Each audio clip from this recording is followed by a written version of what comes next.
দেখুন দিল্লির বিস্ফোরণ, এটা যে দিল্লির যে সরকার রয়েছে বিজেপি সরকার, মোদী সরকার, অমিত শাহ সরকার, বিশেষ করে স্বরাষ্ট্র দপ্তর চালায় অমিত শাহ, তাদের অপদার্থতা এবং অযোগ্যতাতে আমাদের রাজধানীর বুকে এরকম একটা নাশকতা কাণ্ড ঘটে গেল।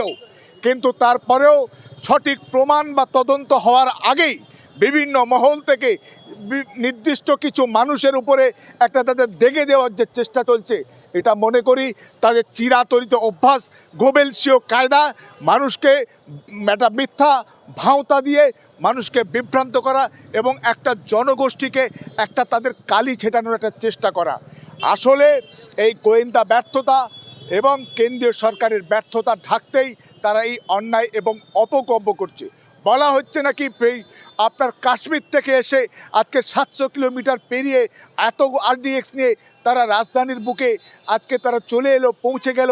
আর আপনাদের গোয়েন্দা বিভাগ, প্রশাসন, বিভিন্ন রকম যে বাহিনী, তাদের অপদার্থতা, যার মাথায় বসে আছে অমিত শাহ, ফলে অমিত শাহর পদত্যাগ করা উচিত, কারণ তিনি এ কাজের যোগ্য নয়। আমার দেশকে সুরক্ষিত করার সমস্ত রকম সন্ত্রাসী, জঙ্গি, বিদেশি সমস্ত অনুপ্রবেশকারী, তারা কিভাবে আজকের আমার দেশের মাটিকে রক্তাক্ত করছে, এটাকে আমার দেশকে সুরক্ষিত রাখার যাদের দায়িত্ব, যাদেরকে চৌকিদার আমরা নিযুক্ত করেছিলাম, সেই চৌকিদারই আজকের অপদার্থতা এবং অযোগ্যতার কারণে দিল্লির এই নাশকতা, দিল্লির এই বিস্ফোরণ। যারা মারা গেছে তাদের প্রত্যেকের আমি আত্মার শান্তি কামনা করি এবং শোক সন্তপ্ত পরিবারবর্গকে জানাই সমবেদনা, কিন্তু একই সঙ্গে ঘৃণা এবং নিন্দাবাদ জানাই কেন্দ্রীয় সরকারের অপদার্থতা এবং অযোগ্যতাকে। সাংবাদিকদের কি অধিকার আছে কাউকে বাংলাদেশি কিংবা ভারতীয় বলার? অবশ্যই না। তাদের কাজ সঠিক সংবাদ সংগ্রহ করা এবং মানুষ কি বলছে, সমাজের যে কোথায় অসুবিধে। বিভিন্ন বস্তিতে কোনো বিভিন্ন সাংবাদিক বাংলাদেশি বলে তাড়া দিচ্ছে, মানুষদেরকে যে হেনস্থা করছে। আসলে এরা তো সাংবাদিক নয়, এরা দুপেগের বিনিময়ে খেটে যায় ভাড়া পয়সার জন্য। বিভিন্ন রাজনৈতিক দলের এজেন্ট হিসাবে তারা কাজ করে, সেটা রাজনৈতিক দলই তাদের বেতন দেয়। মিডিয়া আসলে এই গদি মিডিয়া এবং সাম্প্রদায়িক মিডিয়া, এই মিডিয়া আজকে সমাজকে বিষাক্ত এবং কলুষিত করছে। একটা জঙ্গি, একটা সন্ত্রাসী একটা শহরের একটা নির্দিষ্ট জায়গায় বিস্ফোরণ করে 100-200 মানুষকে মারতে পারে, কিন্তু একটা সাংবাদিক একটা মিথ্যা খবর, ভুয়ো খবর পেয়ে লক্ষ লক্ষ মানুষকে বিভ্রান্ত করতে পারে এবং তাদের কষ্ট এবং যন্ত্রণার মধ্যে ফেলতে পারে এবং সমাজে অস্থিরতা এবং বিশৃঙ্খলা সৃষ্টি করতে পারে। তাই এই হলুদ সাংবাদিকতা, এই সমস্ত সাম্প্রদায়িক সাংবাদিকতা এবং গদি মিডিয়ার সাংবাদিকতার বিরুদ্ধে আজকের বাংলার বিভিন্ন প্রান্তে মানুষ প্রতিবাদে সোচ্চার হচ্ছে, রুখে দাঁড়াচ্ছে।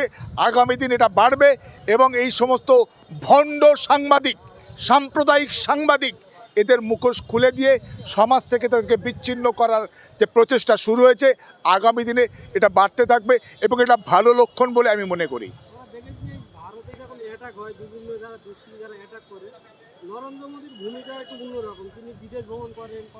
সত্যি আজকের রাজধানীর বুকে এরকম একটা নাশকতাপূর্ণ কাজ হয়ে গেল, এতগুলো মানুষ মারা গেল, এখন সেই মুহূর্তে তাকে বিদেশ সফরে যেতে হলো। এটা কি তিনি পরে করতে পারতেন না? এটাকে স্থগিত রাখতে পারলেন না? আসলে তার বিদেশ সফরটাই তো, তিনি বলেন তিনি নাকি চাওয়ালার বেটা এবং তিনি নাকি একেবারে গরিব আদমি হয়, কিন্তু সেই গরিব আদমি এখন সারা বিদেশের কোটি কোটি টাকা খরচা করে তিনি প্রতিনিয়ত আজকের বিদেশ ভ্রমণ করছে। বছরের অর্ধেকের বেশি সময়টা তো তার বিদেশে কাটে। আসলে তিনি আজকের এই ভয়ঙ্কর একটা সময়, কঠিন সময়, একটা রাজধানীর বুকে এরকম নাশকতা, তখন তিনি ভুটানে বেড়াতে যাচ্ছেন, আসলে বলছেন সফরে যাচ্ছেন। এটা কোনোভাবেই কাঙ্ক্ষিত নয়, এটা স্থগিত রাখা উচিত ছিল দেশের মানুষের প্রতি এবং এই কাণ্ডের ব্যাপারে সঠিক তদন্ত এবং সঠিকভাবে আজকে দেশবাসীর সামনে ভরসা জোগানোর জন্য তাকে এই বিদেশ সফর স্থগিত রাখাটা জরুরি ছিল। আপনার সঙ্গে একটা ছবি তুলো।